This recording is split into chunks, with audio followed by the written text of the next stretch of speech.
Steph Curry has become the latest victim of the NBA new media's moronic attacks. Steph is not a generational talent. Generational means you can't mimic it. What?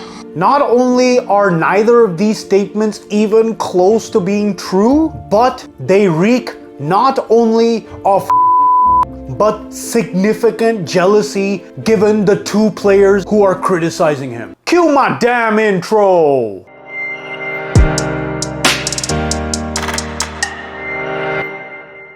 Hello, YouTube fam! You see, it's me!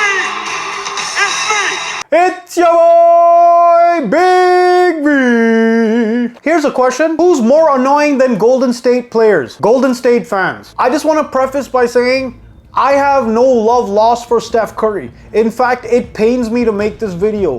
But I am nothing if not objective. And the statements coming out of these two players' mouths are so absurd that these two should not be allowed to be on TV ever again. Can you mimic Magic Johnson? 6'9" point guard with the vision? No. Let's start with the village idiot Gilbert Arenas, who was also a point guard in the NBA. And this point is very, very important, given which organization he was drafted into. So for him to say Steph Curry is not a generational talent, because he defines generational talent as this. Physical traits. Okay. Physical traits is generational. And then says this player is a generational talent while Steph Curry is not. Those, you can't mimic Wemby. What? A guy who's played 1 year in the league is a generational talent, but a guy who turned around a franchise, changed the way the game is played, and has won 4 championships is not a generational player because he's not physically more gifted than other people? That's your definition, and that's why he's excluded? There's somewhat wrong takes, there's really wrong takes, and then there's stupidly absurd takes where you know there's no basis in reality and it's all fueled by jealousy. Of all the things you could criticize him for, which there's not a lot, but there's some, saying he's not generational is the least viable, because how can you call a man who's literally changed the game not generational? Stop the cap.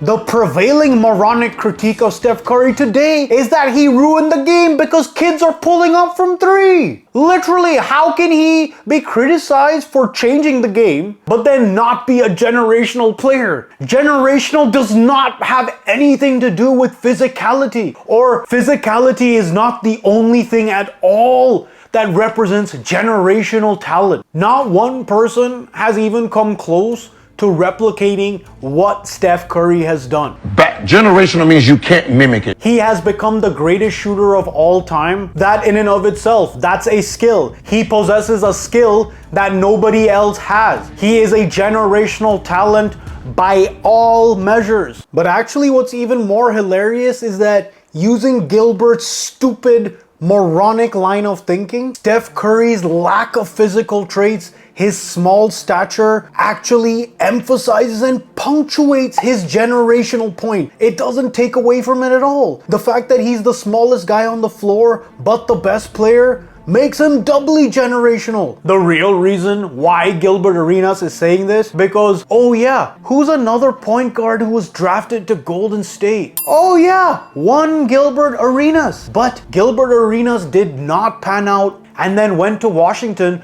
where he had an excellent career, but again, didn't win jack squat. And when needed to make sacrifices for his team to win, Gilbert Arenas laughed in their face. Bahahaha, I'd rather score 50 and lose. Congratulations, you played yourself. This take on Steph Curry is disgustingly based in pure jealousy and envy. And in fact, you're not good enough to carry Steph Curry's jockstrap, let alone comment on his career. Sadly, this next man is good enough to carry Steph Curry's jockstrap. However, his take is just as poor, and that is one Tracy McGrady, someone who not only I respect, but someone who I think is one of the top 10 greatest offensive players of all time in the league. However, what does he have in common with Gilbert Arenas? He did not win a title. But to say Steph Curry is not a top 10 player of all time because he didn't drag his team to the playoffs while having one of his guys missing doesn't make him a top 10 player. I mean, that is just absurd, bro. It's crazy coming from T-Mac, a guy who, if he had better teammates and they hadn't been injured and he hadn't been injured, who knows what they could have done, and gets unfairly criticized for that, despite the fact that individually T-Mac was about as good as it got. But yet, instead of having consideration for Curry, he's leveraging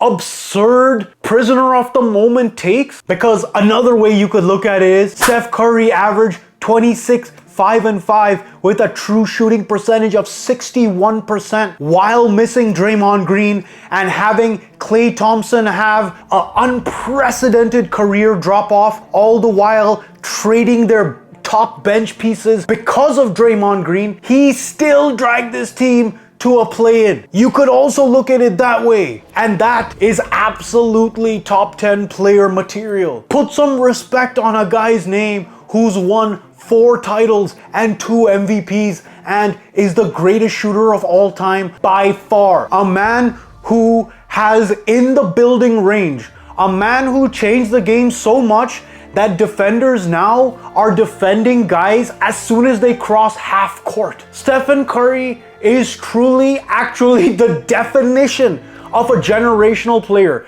because he changed the game for almost any player of any height, let alone showing the world that a person of regular height can achieve absolute greatness in the NBA through hard work. In fact, if Steph Curry is not a generational player, then nobody is. The only argument one could maybe make for him not being a top 10 player of all time is 1 finals MVP out of 4 championships. And even that is shaky as hell because Golden State made the smart choice to draft the kid out of Davidson, and now he's turned this team from the we believe mom and pop wankers to an actual respectable organization with a winning culture. Even though he's only half Caucasian, Steph Curry doesn't behave or look like the prototypical NBA superstar. And Gilbert Arenas said because of that, he is not a generational talent. So literally because of the way he looks. And then you can easily apply the filter of jealousy to Gilbert Arenas and recency bias to T-Mac for saying he's not a top 10 player despite being still one of the best players in the NBA 15 years after being drafted. Put some respect on a man's name who's won 4 championships, 2 MVPs, and is the greatest shooter of all time by a country mile.